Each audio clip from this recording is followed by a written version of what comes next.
Welcome to Dire Straits. I'm Amanda Monty. I'm Tracy Clark-Flory. Wine moms. Whether you believe they are all members of ANTIFA or think they're just apolitical white ladies with too much rosé on their hands, drunk and high mommies have a long cultural and political history.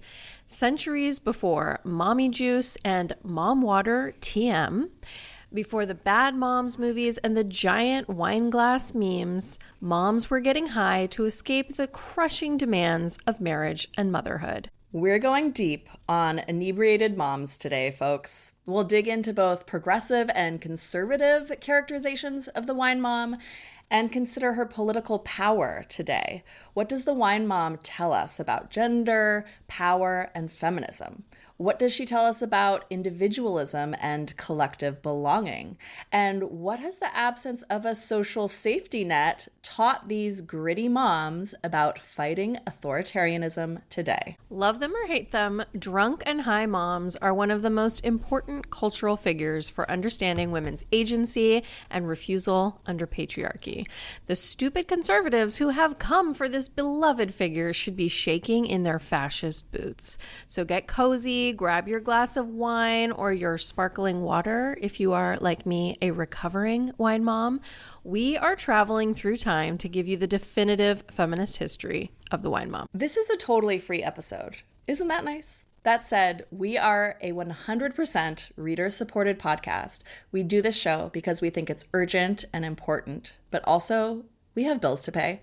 If you want to get access to extra episodes every month, including bonus episodes on the latest culture and politics, and know that you are keeping us afloat, upgrade to a paid subscription at direstraitspod.com. That's Straits with a GH. I promise not to spend any of our income on wine or drugs.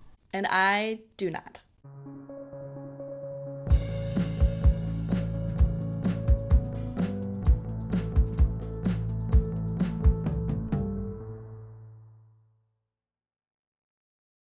So before we begin, a couple disclaimers. I feel that I should first discuss my qualifications for this episode.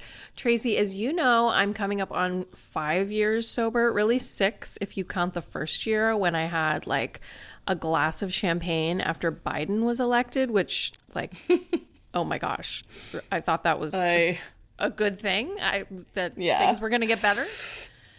Haha to me. So I was a wine mom, and I wrote about that experience both for a viral essay at HuffPost when I was just starting to publish work again after I finished my PhD and became a mom and therefore started drinking a lot. I wrote about addiction in both of my memoirs. I was raised by a wine mom who, before becoming a wine mom, was also a high mom. My grandmother took Milltown, and before that, I am pretty sure that my great-grandmother took something. Things were not good for her. So I'm very excited about this episode. While my PhD is in literature and my master's is in writing, really my subject matter expertise is moms getting high. So I kind of feel like I was born for this episode. And Tracy, I know you also covered the subject for Jezebel, which we will get to. And wine moms are in the news again, specifically, and I quote, Fox News, which I will rarely do, specifically organized gangs of wine moms using Antifa tactics to harass and impede ICE agents. We will get to that too. But before we get to that, Tracy, I am curious about your personal fluency with this subject. What do you know about moms getting high? A fair amount. Yeah. I mean, throughout her life, my mom used wine and weed to numb herself to pain that was very clearly inflicted by patriarchy. I write all about it in my upcoming memoir, My Mother's Daughter, which y'all should definitely pre-order right now. Yes, you should. But yes, please. But in short, she was sent away to a home for unwed mothers in the 60s, where she was coerced into placing her baby, my sister, for adoption. And that whole system was designed to punish women's premarital sexuality and reroute them into the nuclear family home as proper wives and mothers. Obviously, this experience haunted her for the rest of her life, and I came to realize that wine and weed were part of how she coped with that trauma, as did a lot of women who went through that experience back when. And that trauma was specifically patriarchal trauma, right? Sorry to get so heavy so early in this episode. That's really, I swear, going to be very fun. But, you know, it's also very real and dark. But I mean, when we talk about wine moms, like, we do have to talk about patriarchal trauma. And we are going to talk about that today in a very fun way. Yes. You know, if we're to take the identity category of the wine mom out of its sort of unserious meme status, right, we have to reckon with this history of patriarchal trauma. And on that note, I know it's very comforting to some people to think of alcohol and, you know, drug addiction as something purely chemical and psychological, using the disease model, which has historically removed a lot of stigma from addiction, which is great. And certainly there are biological predispositions that people can have to addiction. We also know that addiction in and of itself is physiological, right? It's a brain response to addictive substances. But I personally reject a strictly disease-centered model of addiction, both personally and intellectually. It just doesn't really make sense to me. We have to look at structural and political and cultural and social causes of addiction and, you know, drug and alcohol use in general, particularly given that we live in this late capitalist culture that breeds addictive behavior. And particularly when we are talking about women and historically marginalized populations, relationships to addiction and substance use. So, yes. All that said, for our purposes, you know, we are going to look at the history of women's drinking and drug use, and therefore the wine mom, in the context of patriarchy and heterosexuality, which, of course, we know exploit women's unpaid domestic, caregiving, and sexual labor, and then love to pathologize women's responses to that oppression. Right. Yeah, there's no control for talking about women drinking and getting high. You can't take them out of the system of oppression in which we all swim. Exactly. So what we're going to do today is avoid moralizing and judging the wine moms in any direction. All wine moms are welcome here. All recovering wine moms are also welcome. There's enough of that sort of moralistic judgment of women out there today, of course. Why I'm personally drawn to this topic is exactly what you're talking about, Tracy. The ways in which patriarchal control of women and families breeds addiction, or at least requires women to cope in certain ways, in any way they can find, right? That certainly was true for my single mom as well.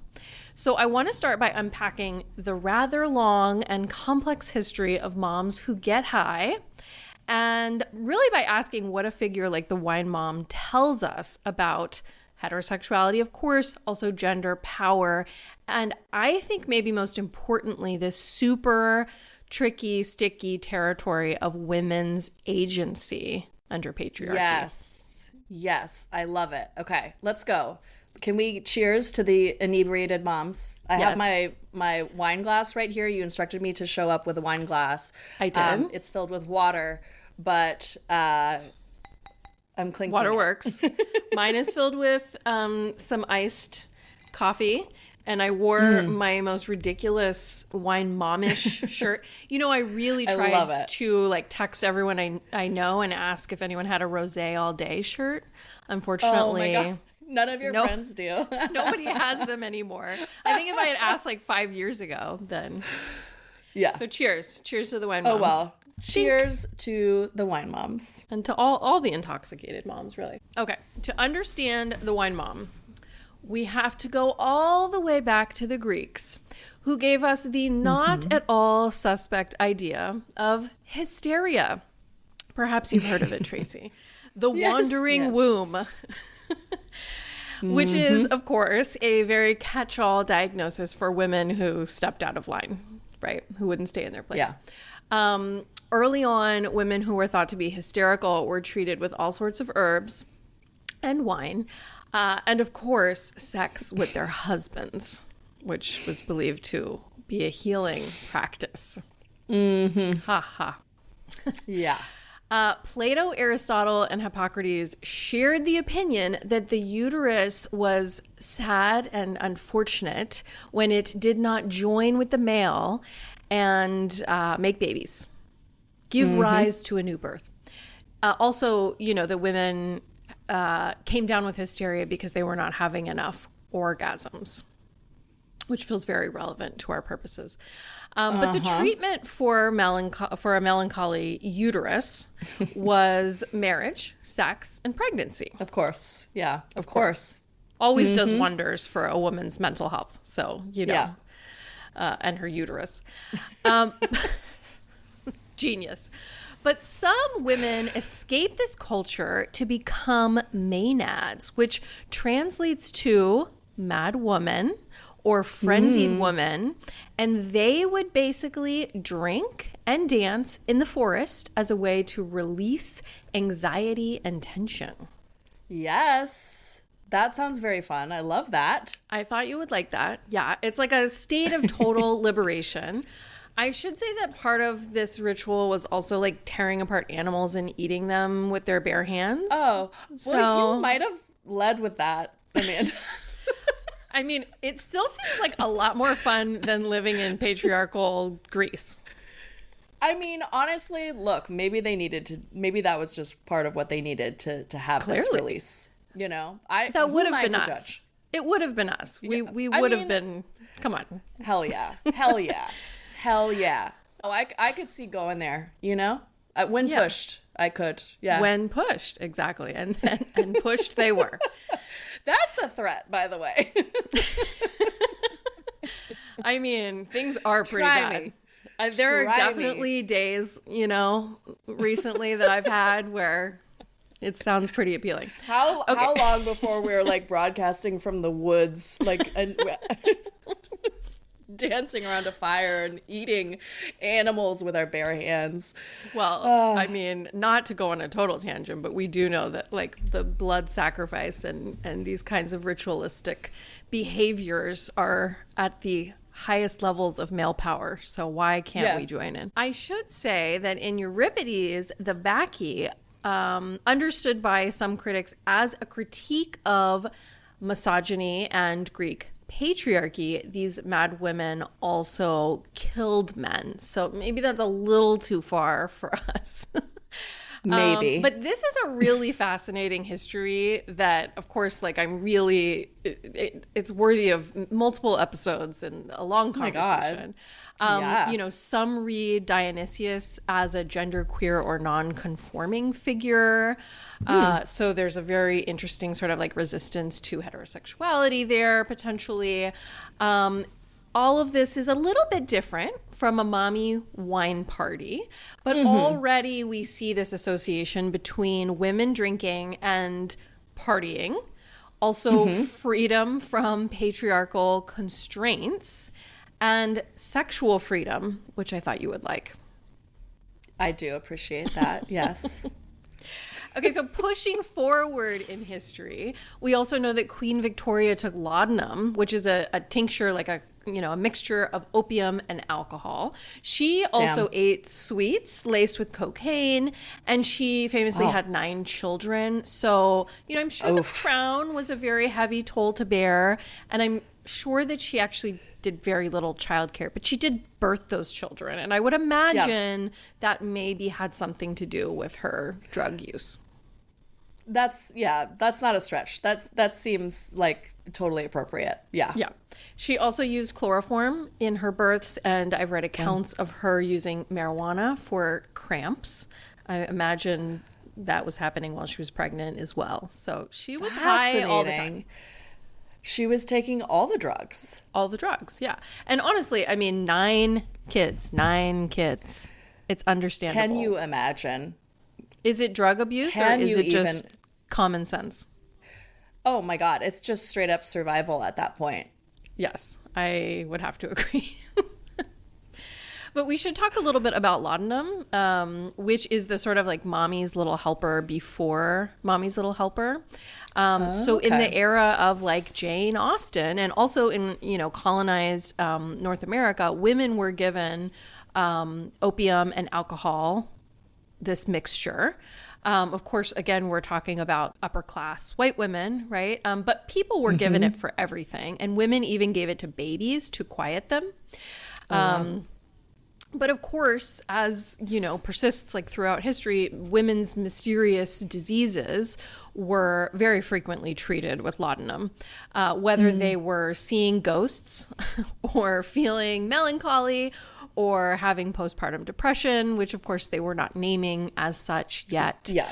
And women were, of course, highly likely to be diagnosed and treated if they were, the least bit depressed or disorderly. We don't know if Jane Austen herself took it. It's possible. It was everywhere. But I was thinking of our, repeated reference to Mr. Darcy and our dating episode. We talked about the current sentimentality for like a bygone era of great dating. And apparently, maybe that's what made it so great, is that everyone was just super high.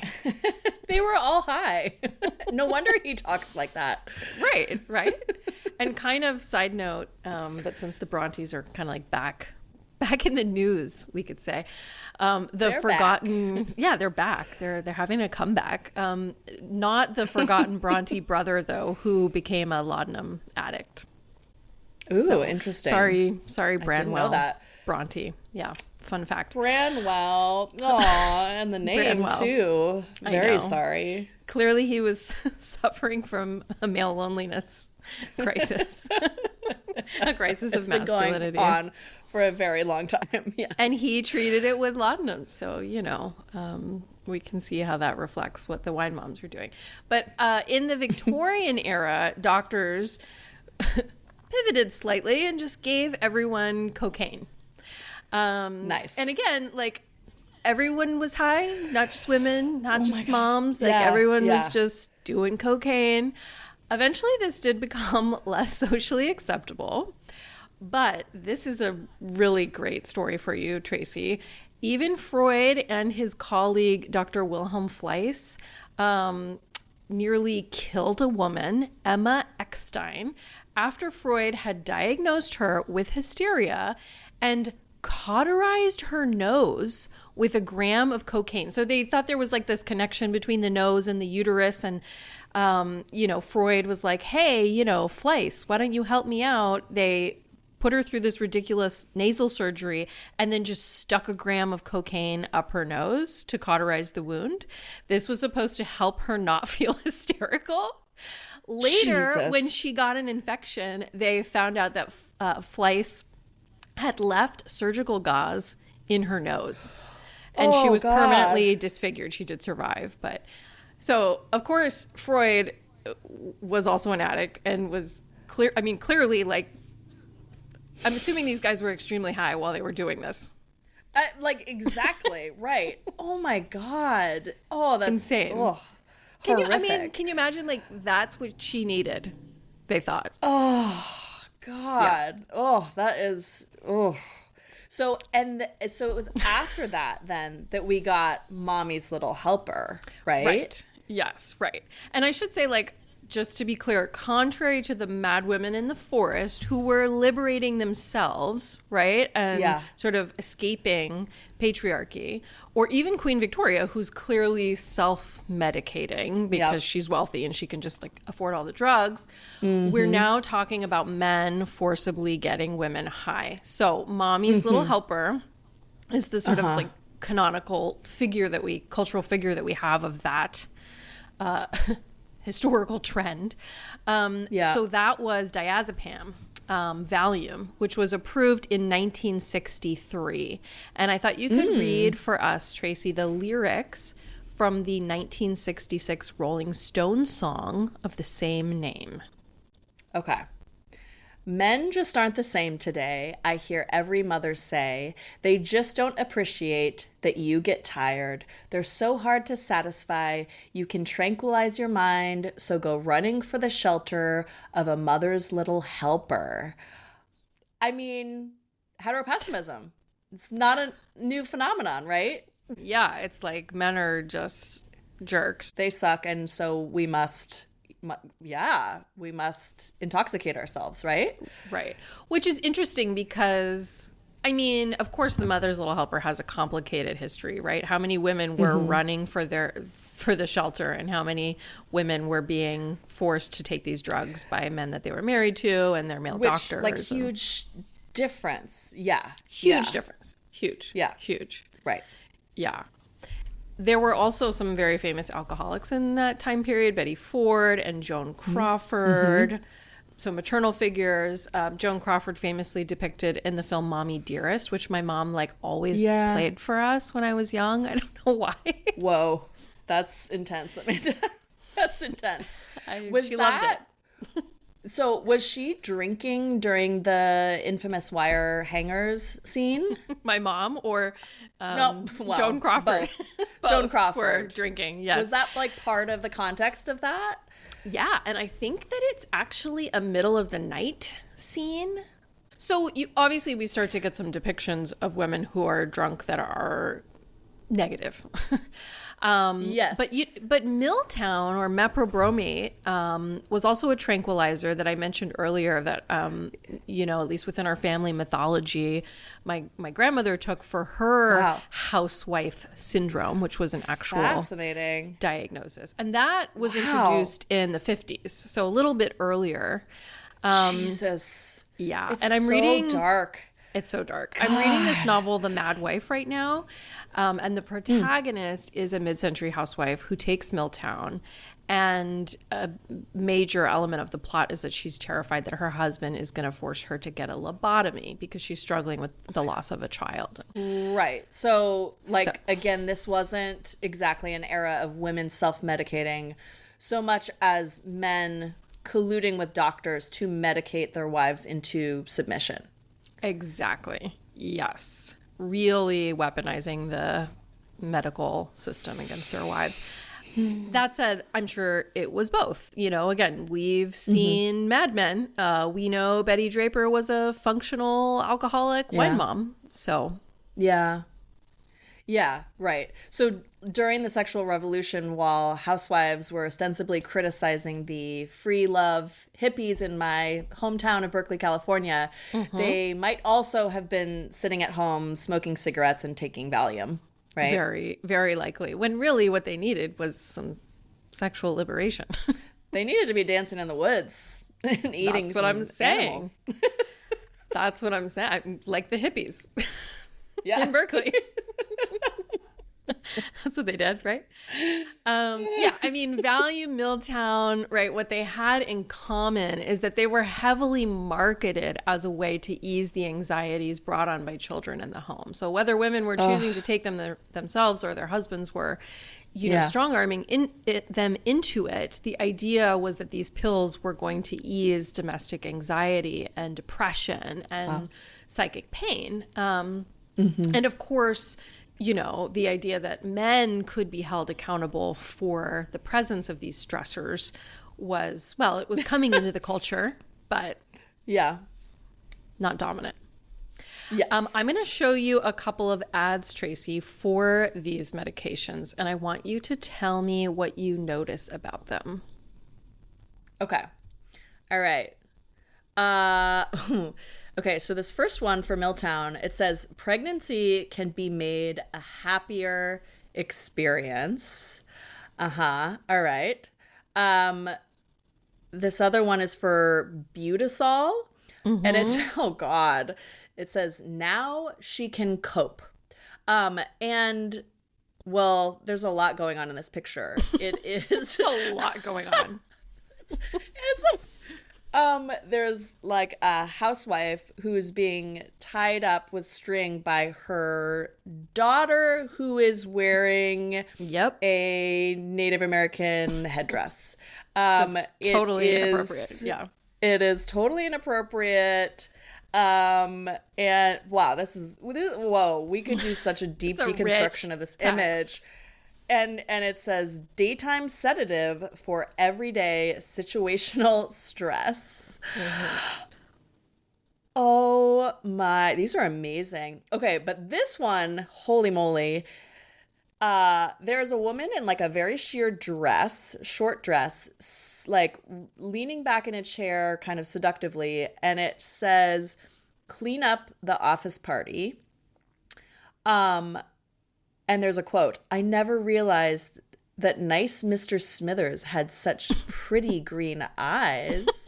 And it says, "Drink the clean drink, Cossack vodka." And she's holding a man's tie. So it's like the alcohol is making her realize that her coworker boss is attractive, and there's like this seductive scene that's happening. Right. I guess. Interesting, because it's like, is this being marketed to the boss or this lady? Right. Like, who? Yes, exactly. I mean, I think it's marketed to the boss. Get the women in your office drunk is so. I hate it. It's hate it. But what I find really interesting is the difference between the pills marketed to mommies and the alcohol ostensibly being marketed to the working woman who does not appear to be a mother or even a wife. Right. She is like very seductive looking. She's very youthful. She has like longer hair, whereas like the women in the other ads, like their hair is like up in a very conservative sort of like bun style, right? Like they are like proper housewives. They're not wearing sheer clothing at all. And they're trying to cope with pregnancy and the everyday situational stress of being a mom at home, whereas the alcohol is the symbol of sort of freedom, sexual liberation. And this is very indicative of sort of like what we see happening mid-century, is that alcohol becomes the signal of sexual freedom, sexual liberation, single women, who are not tied down. Whereas we see the pills, right, really being, again, marketed as this tool to cope with being a mom, right? Yeah, it's coping versus like fun and freedom and excitement. Right. So we'll see that kind of like come back around and converge in the wine mom. But, before we get to the aughts wine mom, of course, we had the 80s, lots of drugs. At least so for many my drugs. mom. Oh man. Oh dude. Yeah. There's a whole. I don't know how much I want to say, but yeah, my parents had an era. They had an era right before me. Yeah. I mean, I think everyone had an era in the 80s. Yeah. And of course, we know that the 80s are also like the war on drugs, right? Which set us on the dark political path that we remain on today. We probably don't want to get too into the weeds on that, but many have pointed out that like the moral majority, which really has set the agenda for contemporary conservatives, really use the war on drugs as a kind of like rhetorical cover for their own blatant racism and white supremacy. And if you look at their sort of internal documents, there's lots of explicit proof for this. And even the moral majority came to use the abortion issue, as they would refer to it, as a cover for what they really wanted, but didn't feel they could say outright anymore, which was unchecked white male power and segregation. So that's the 80s.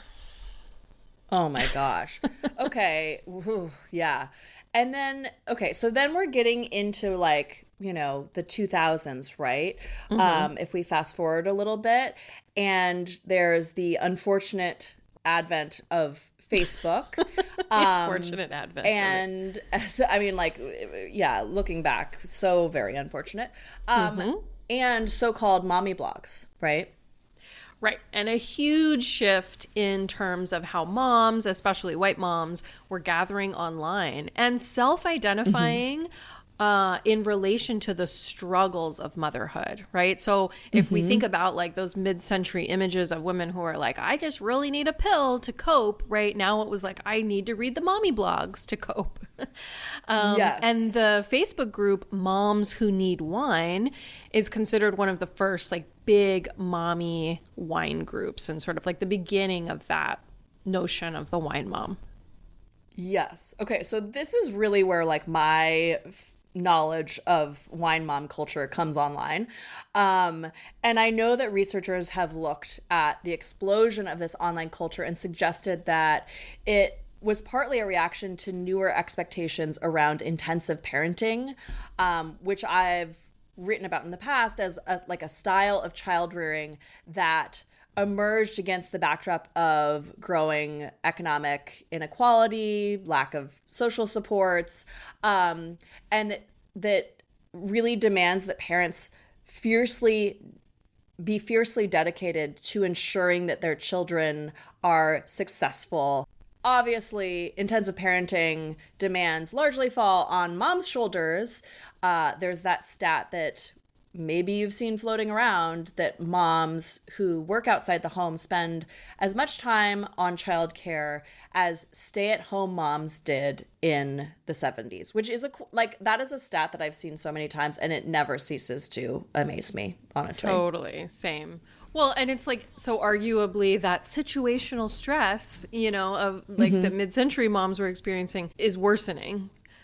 There's all sorts of complications in that, right? Because it's like, mothers are working, and the problem is not that mothers are working, right? The problem is that we never solved the issue of the domestic work.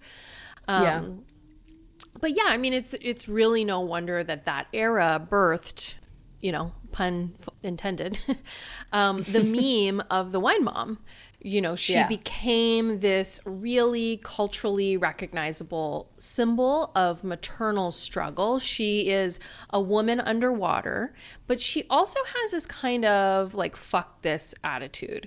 She is the mad woman who's maybe trying to escape the patriarchal, misogynist culture, but she's also staying firmly put in the culture because she's struggling to make it as a mom. And we'll talk about that tension because I find it really fascinating. Totally. We also start to see women identifying with this trope in a really consumerist way. So embracing it as an identity with the rosé all day shirts, the jokes about the giant wine glasses or the wine in the coffee cup, drinking to be able to withstand one's kids. So not unlike that ad that we looked at, right? Where the mom needs the pills because the kid is tying her up in the child's culturally problematic game. At this time, right, when the wine mom like literally comes online, not a lot of jokes about doing coke or even really smoking pot, which I feel like is now maybe like a little more culturally acceptable. Definitely less interest in opium, but lots of wine. Yeah. Right. And then we also start to see wine moms pop up in pop culture. We get moms who drink while watching TV shows, moms who open bottles of wine as soon as they get home.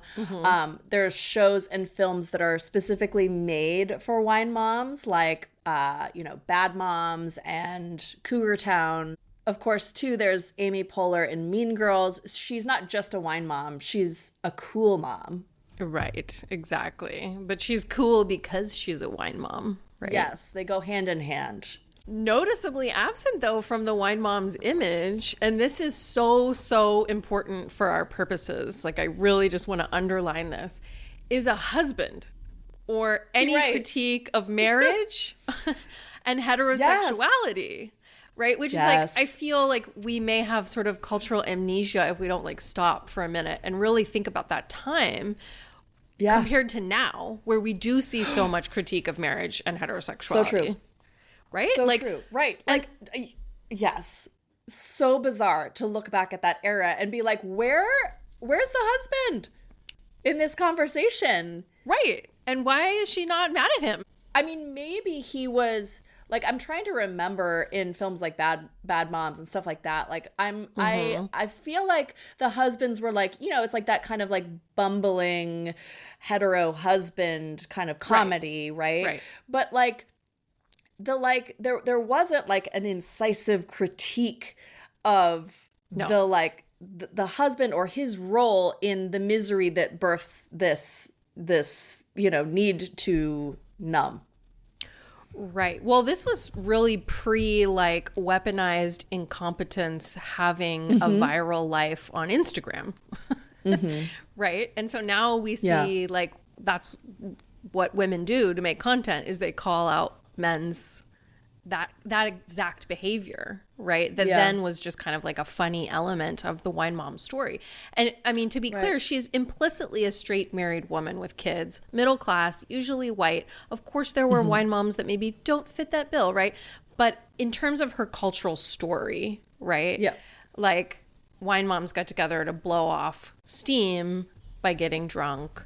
And primarily it is the exhaustion with children, not with men, that is central to who she is. And again, if she does complain about her husband, it's in this very general sense, without any political teeth. There was no real talk about paid family leave at the time or universal childcare. I mean, certainly within, you know, like serious and, you know, at the time more radical feminist circles, absolutely, but not within this online culture. It was literally just like, my kids drive me to, you know, they drive me crazy and they drive me to drink. Right. And it's not wife juice that these women were drinking. It was mommy juice, right? Right. But again, these women are ostensibly choosing to get drunk. They're not being drugged by their husbands in order to fit a domestic ideal. Yeah, so there's a greater sense, though, of agency or control in that sense, because they're not being, you know, drugged by their husbands. It's all relative, you know. It's all relative. Significant, though. At least they get to drug themselves now, right? Which we'll explore that tension again more in a bit. But all of that, you know, sort of is reaching a peak in the late 2010s. And it's around that time that people do start questioning, like, maybe this is kind of bad. I mean, you know, it's just the sort of cultural life of the meme. You know, it explodes and then people start to take it down and pick it apart. But like, it wasn't really until the pandemic that critiques of contemporary wine moms exploded. And that makes a lot of sense because moms themselves, I think, reached a tipping point. And that sort of framework, you know, for understanding maternal suffering couldn't hold anymore. That's so interesting. I do think that's true. And because like I remember writing some critiques of the wine mom or wine mom culture before the pandemic. And I remember feeling like kind of bad. Like it was not like, it didn't feel like there was a lot of interest in engaging in that kind of critique at that time. Right. And so I do feel like the pandemic was a tipping point for that kind of larger conversation. Right. Well, of course, you are always ahead of the curve, Tracy Clark. I mean, what can I say? But I mean, you're right that right before the pandemic, like we did start to see more writing about the effects of alcohol on women, which is an interesting thing to unpack, right? Because it was sort of like, you know, you shouldn't be drinking for your health, but there wasn't necessarily that like structural analysis of what was happening with mothers and why they were struggling, unless it was written by you, of course. Yes, exactly. But in 2018, the Washington Post did publish an essay with the headline, "The cheeky wine mom trope isn't just dumb, it's dangerous." So there's a question about like, who is this comedy really at the expense of? Also an interesting choice for the headline to be about, like the trope being dumb, because of course like basic moms are always, you know, stupid, dumb.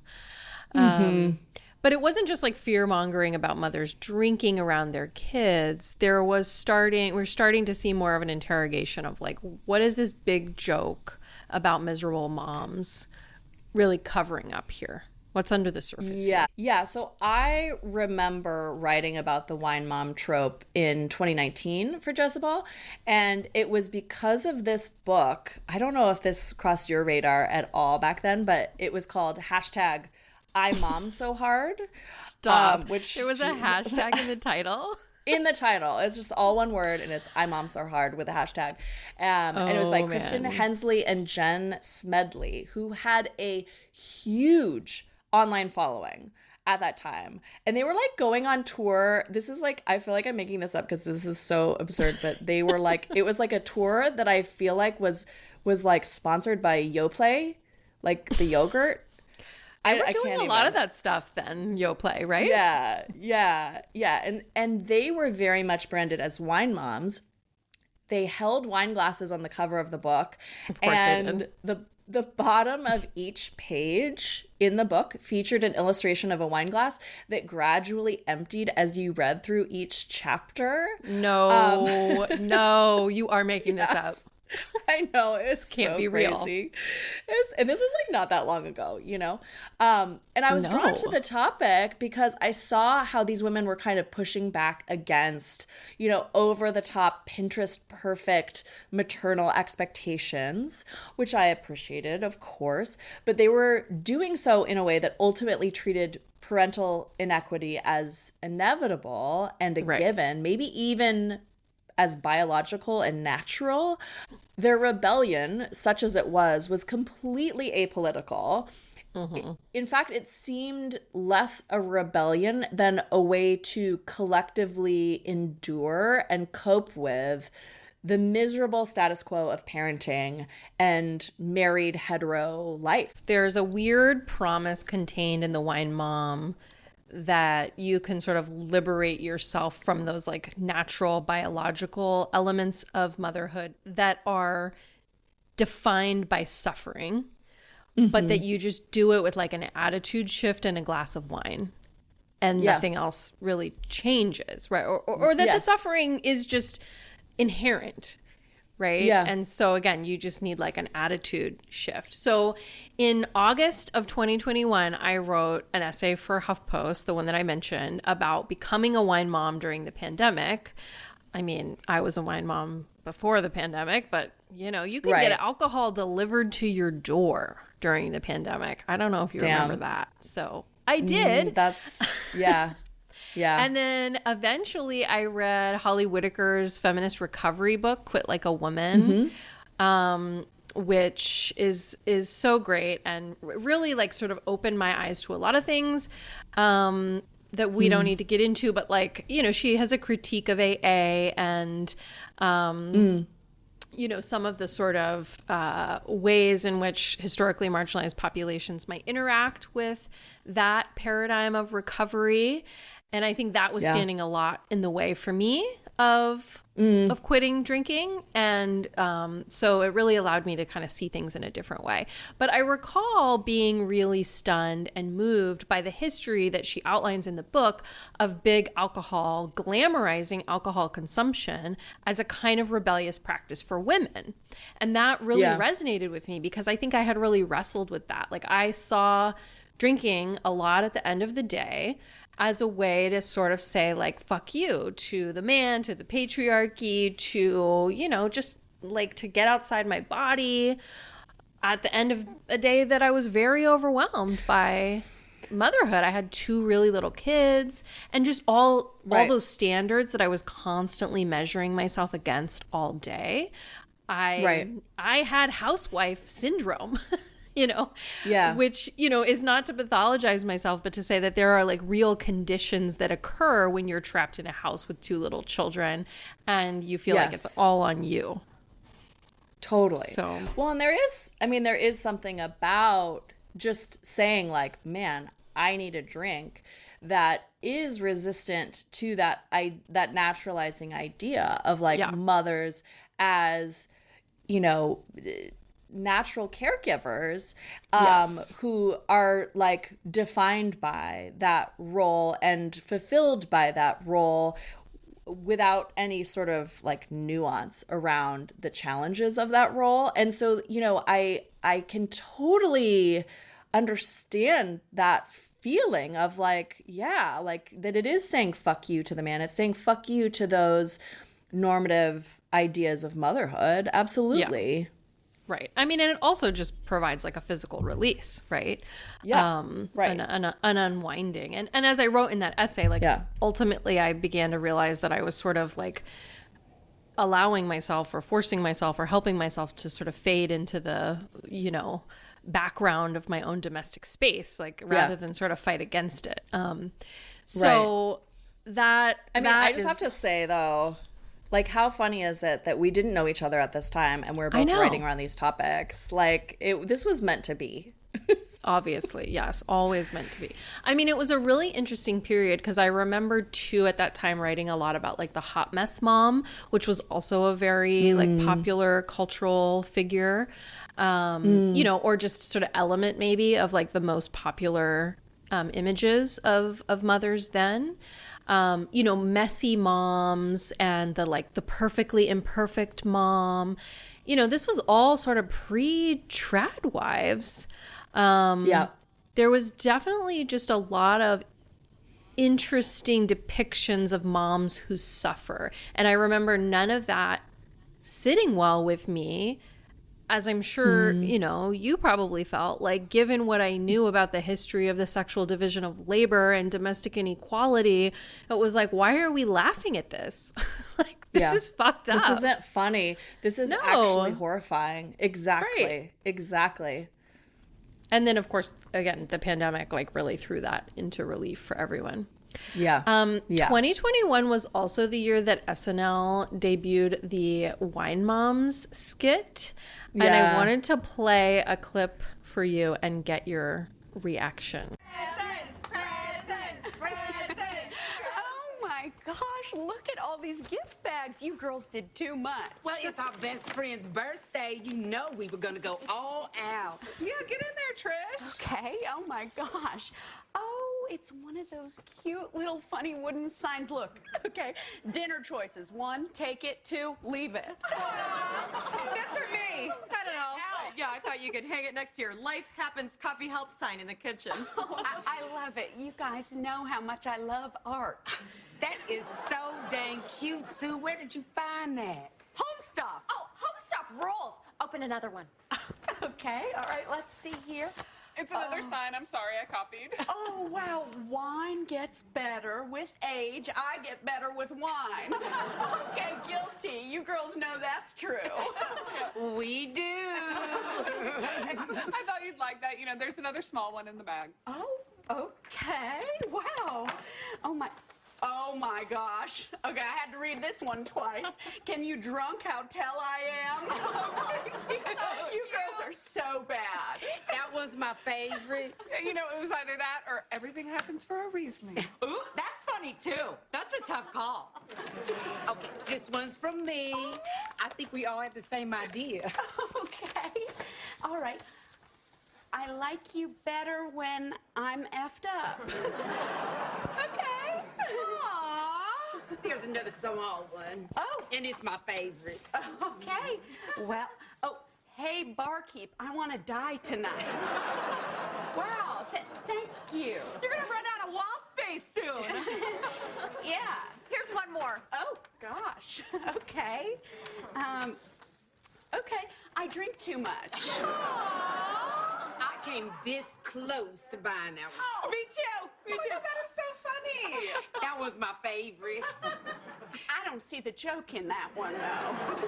Oh my God. Honestly, that skit is so brilliant. And I'd totally forgotten what the content of it was. But now, I mean, just the way that it goes from like light and funny and cutesy to like incredibly dark and not a joke at all. Right. It's just absolute perfection, that skit. It's so good. It's so good. It's so good. It's the combination of the Hobby Lobby signs, you know, Yes. and the the moms are all like dressed in their normcore mom outfits. And then they're just descending into the darkness, like where it's just like, it's like she's not laughing anymore. Right. And it's like, I have a drinking problem. And like, it's just so perfect, like perfect chef's kiss. Well, I wanted to share that with you because I think it is this really interesting, hilarious tension between how we normalize mom's heavy drinking, right? And also the sort of like darker side of that, right? One of the things that really continues to interest me about wine moms as an idea is also that she's a symbol of both shared suffering and resistance.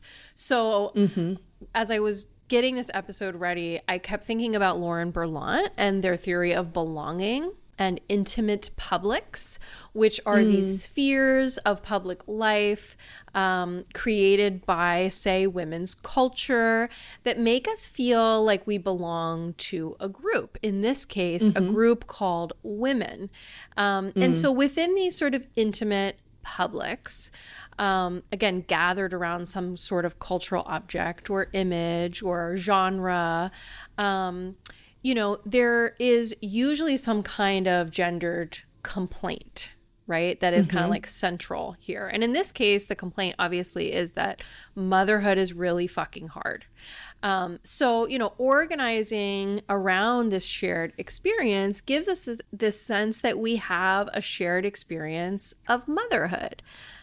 That said, women are actually not a monolith. Wine moms are not even a monolith, right? Mothers do not all have the same experience, even if there are commonalities. But like any cultural trope that provides a sense of identification, the wine mom gives us that sense of recognition, also belonging, maybe even a sense that it's okay to struggle and to cope in ways that would be historically moralized. It's okay to self-medicate because the shit is fucked is the sort of like implicit message in the wine mom. Right. And in that way, the wine mom, can be a kind of avenue toward building collectivity or understanding what shared struggles we really do have. But I think that women really outgrew her as an image. I mean, I don't know. She's still out there, I guess, in the wild, the wine mom, right? Yeah. But she can create that false sense that we all suffer in the same way. And, as you pointed out, like that motherhood is unchangeable in that regard, which is, of course, problematic. Right. Yeah, I mean, we know from feminist consciousness raising groups that talking about the state of our lives and the ways that we suffer can be vital political work. It can spark radical awakenings. We can come to see the ways that our pain is not just our own, but culturally and politically by design. That said, there's a way in which this sharing of suffering can also normalize and naturalize it. Yeah. It makes me think once again of this idea that Koa Beck shared with us in one of our Substack lives about how heteroculture thrives off the mirroring of misery. That mirroring can actually validate the status quo by saying, yep, this is how it is for everybody. And it's not as though mommy wine culture just ended with the pandemic, nor did the feminist critiques of her pseudo-political or maybe inherently apolitical trope. In 2021, Jill and Bryce Morrison founded the company Mom Water, which is a vodka-based fruit-infused water. And friend of the pod, Sarah Peterson, did a great write-up on Mom Water. I think that her headline was something like, I don't want this. Perfect. But, she connected it, again, to this history of drugging moms and moms drugging themselves that we have discussed here. And she asked for my thoughts in that piece on Mom Water. And I'm going to annoyingly quote myself here because it was really useful for me to go back and revisit my thinking on this product like several years ago. And I said that the implication in these ads is that it's revolutionary to gather with the ladies and drink low-calorie, gluten-free, carb-free, and sugar-free alcoholic beverages in attractive satin pajamas. If you know the ads, you know what I'm talking about. And I love a satin PJ, don't get me wrong. But, simply because there is presumably some cultural prohibition on women or mothers getting drunk together. And as I wrote then, sure, yes, women are always judged more harshly when they are perceived to be out of male control. But mommy wine or mommy juice culture has now become so normalized as a way of blowing off maternal steam that I don't actually think this prohibition exists at all if you're a pretty white woman. Drinking your mommy water today, I would argue, and I still think this is true, actually fulfills one of the primary cultural expectations of motherhood, that you will be run down and dragged through the dirt, but you will live, love, laugh, and wine time it off so you can keep clocking in without pay every day and without participating in any meaningful political action towards improving the working conditions of care workers in the U.S. Yes. I'm reminded of this study that I wrote about years ago looking at wine mom culture. And the researchers noted that, there might be healthier coping strategies for overwhelmed moms, like, becoming yoga moms or mindful moms instead of wine moms, which, of course, runs the risk of just adding another unrealistic expectation onto moms' plates. But even those healthier coping strategies would be about making do with a terrible status quo, right? Right. I want to read something that one of the researchers, Harmony Newman, told me. It's hard to imagine a true rebellion that doesn't include structural supports, because then we're looking for individual solutions to social problems. She actually suggested a move away from the moms behaving badly trope to a parents behaving politically approach. Oh, I love that. And that makes me think of how the mom boss culture intersected with the wine mom culture. Right? Because the wine mom, similarly is like sort of seeking these individual solutions to structural and systemic problems, which, as we know, was very much the central problem with mom boss culture, is that it was exactly join an MLM and alleviate, the sexual division of labor, which didn't work, unfortunately. Exactly. And overlaps so much with like some of the problems that we saw in this same era of this like emerging commercialized, mainstreamed, watered down sort of vision of feminism. Right. Yeah. Well, there was this sense for at least the wine mom that drinking was not just an act of rebellion, but that it was also an act of self-care, or maybe like a way of like eschewing wellness altogether. Kind of unclear. But either way, right, it's the idea that mothering and the drag of domestic life is so overwhelming and overstimulating. Moms are going to be touched out and burned out. And this is a way that you can sort of cope on the individual level only. Right. A wine mom was inherently drowning in the work of motherhood, and, this was her coping mechanism. And so the critique there is like, hey, there are some structural issues the wine mom is up against that could perhaps be better solved through a more radical feminist perspective and collective organizing, instead of just laughing at how drunk we need to be to get through the day. Exactly. Yes.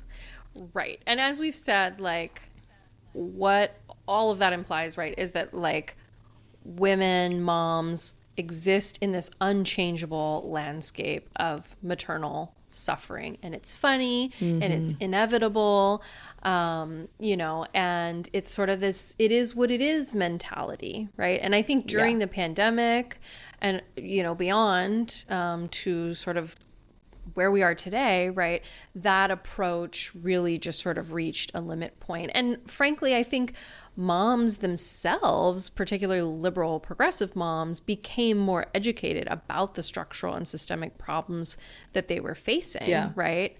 And so it was like not a great look anymore to just criticize your kids with your glass of wine, right?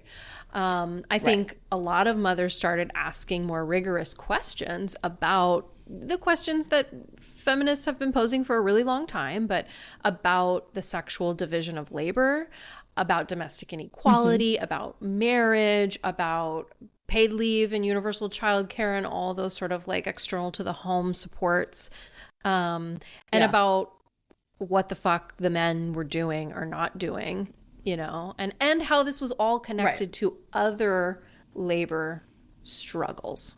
Which brings us to the conservative critiques of the liberal wine moms today. Because apparently the wine moms all joined Antifa, which, if true, would have been a great mobilization of this parents behaving politically idea, actually. Listen, I support them joining Antifa. But in case you missed Please do, yeah.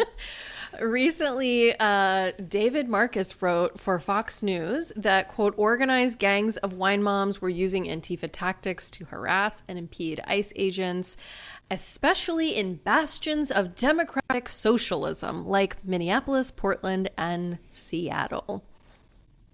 This was the Fox op-ed heard around the internet. Indeed. Which just, it's just such a parody of itself, right? Like, unbelievable. It's so stupid, as we always say.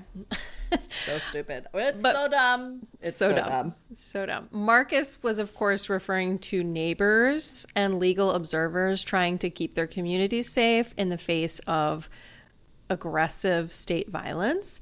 Another friend of the pod, Liz Lenz, wrote this about visiting Minneapolis and observing the moms there. In this America, these women have always been collecting supplies, always delivering meals, always finding homes for people displaced, always connecting people with lawyers, doctors, cleaning supplies, hot meals, hot showers. They are always having meetings in their living rooms, always putting up yard signs, always canvassing, always working to undo what this administration or another has done. She also writes, I didn't see much wine, just women organizing to mitigate the disaster. Exactly. It's so incredibly insane to characterize people of all genders pouring into the streets to defend their neighbors from state violence as gangs of wine moms. It's so clearly a way to diminish and invalidate and defang politically motivated liberal women. And I think it's interesting that conservatives appear to only want women medicating if their husbands deem it necessary, not self-medicating. Like, that's a little too much agency for women.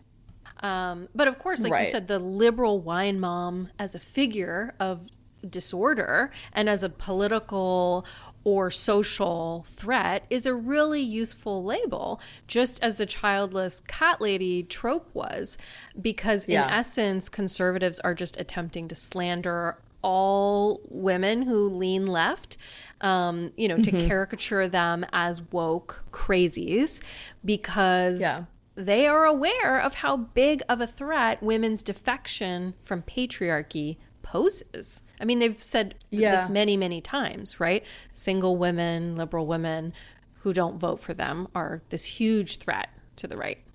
Well, in wine mom culture, as resolutely apolitical as it's been, it does at least register that things are not all right, that motherhood in this country is broken, especially in hetero relationships. Of course they hate that. The wine mom might be numbing herself to get through the patriarchal status quo, but at least she is announcing that there is something that needs to be numbed, But they would rather women perform like a ballerina farm fantasy of maternal fulfillment and delight. Okay, so I feel like maybe there is a Freudian take here too, that like these little man boys in power are scared of mommies who are actually trying to restore order. They love that term. I feel like they're scared of mommy coming and punishing them.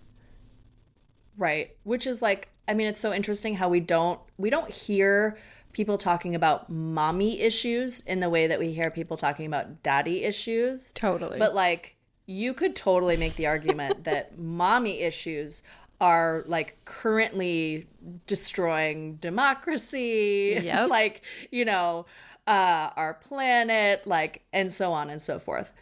Which is why these guys need to go to therapy and deconstruct their mommy issues, preferably a feminist therapist. I mean, I also think that the wine mom is so unsettling to conservatives because, like, not only is she choosing to medicate herself like the way that she wants, you know, she's like standing on the edge of the forest and she's about to go out there and like sexually liberate herself and like eat animals and kill men, right? But like she also votes how she wants, right? So she's really she's unleashed. Exactly. She is a threat. She's a threat to the family. She is a threat to the family. And this is like kind of where I want to land. My argument obviously is not like for or against wine moms, right? Like we're not here to convince you to be a wine mom or to go into recovery. I'm certainly not, pro addiction or even self-medicating as a political gesture or path to liberation simply because it doesn't work. Drinking heavily or lightly will not actually fight fascism or male power, unfortunately. Yeah. Sorry. Also, though, do what you got to do. And I have such an immense respect and interest in and curiosity for women getting high because there's such a long legacy of women suffering and coping under patriarchy. I think we should all be much more interested in what drunk and high moms represent culturally, politically, in politics, but also in pop culture.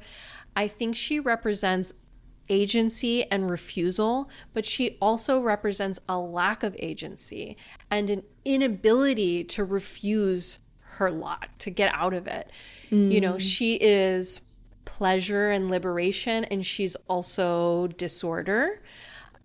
She has this desire for self-immolation, but also self-realization.